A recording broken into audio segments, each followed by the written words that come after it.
2017 കൊച്ചിയിൽ വെച്ച് മലയാളത്തിലെ പ്രമുഖ നടിയെ പൾസർ കൂട്ടരും ആക്രമിക്കുന്ന ദൃശ്യങ്ങൾ പകർത്തിയതും പ്രോസിക്യൂഷൻ പറയുന്ന പ്രകാരം ഈ സംഭവത്തിൽ കുറച്ച് വർഷങ്ങൾക്ക് മുമ്പ് നടിയെ ആക്രമിക്കാൻ എട്ടാം പ്രതി ദിലീപ് ഗൂഢാലോചന നടത്തിയിരുന്നു.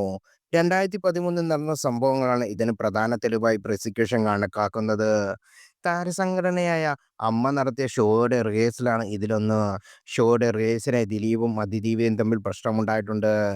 കാവ്യമാധവനും ദിലീപും ഒരുമിച്ചുള്ള ഫോട്ടോകൾ അതിജീവിത അന്ന് ദിലീപിന്റെ അന്നത്തെ ഭാര്യ മഞ്ജു വാര്യർക്ക് അയച്ചതും അതിജീവിതയുടെ പ്രവർത്തകർ ദിലീപിന് വൈരാഗ്യമുണ്ടാക്കിയെന്നും അത് അതിജീവിതയുമായി പ്രശ്നമുണ്ടായിരുന്നുവെന്നും പ്രോസിക്യൂഷൻ പറയുന്നു. ഈ സംശ ഈ സംഭവത്തിന് സാക്ഷിയെ പലരും സിനിമാ രംഗത്തുണ്ടായിരുന്നു. ചിലർ കൂറുമാറി. മലയാളത്തിലെ താരങ്ങളെല്ലാം അണിനിരന്ന ഷോയായിരുന്നു മഴവിൽ അഴകിൽ മാമ്മ. ഷാർജയിൽ വെച്ചായിരുന്നു ഈ പ്രോഗ്രാം നടന്നത്. ഇന്ത്യൻ സിനിമാ രംഗം 100 വർഷം പൂർത്തിയാക്കലിന്റെ സ്മരണയ്ക്കും ബുദ്ധിമുട്ടുകൾ നേരിടുന്ന ആർട്ടിസ്റ്റുകൾക്കും സഹായം നൽകാനുള്ള അന്നത്തെ ആ ഷോ നടന്നത്. വലിയ ജനപങ്കാളിത്തം ഈ ഷോയിലുണ്ടായി.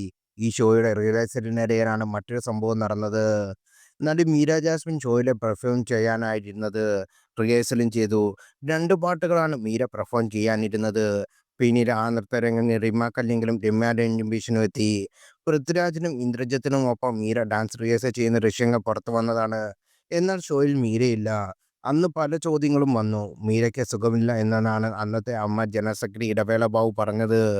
അതേസമയം അമ്മ സംഘടനയും മീര ജാസ്മിനുമുള്ള ബന്ധം ആ കാലഘട്ടത്തിൽ സുഗമമായിരുന്നില്ല. 2009 2020 എന്ന സിനിമ ദിലീപ് നിർമ്മിച്ചത് അമ്മ സംഘടനയ്ക്ക് വേണ്ടിയാണ്. ആ ചിത്രത്തെ നായികാവേഷത്തിലേക്ക് ആദ്യം മീര ജാസ്മിനെ പരിഗണിച്ചിരുന്നു. എന്നാൽ മീര നായികയായില്ല. പിന്നീട് കുറേക്കാലം മീര മലയാളത്തിൽ സജീവമായിരുന്നില്ല. മീരയ്ക്ക് വിലക്കുണ്ടെന്ന് അക്കാലത്ത് റിപ്പോർട്ടുകൾ വന്നിരുന്നു.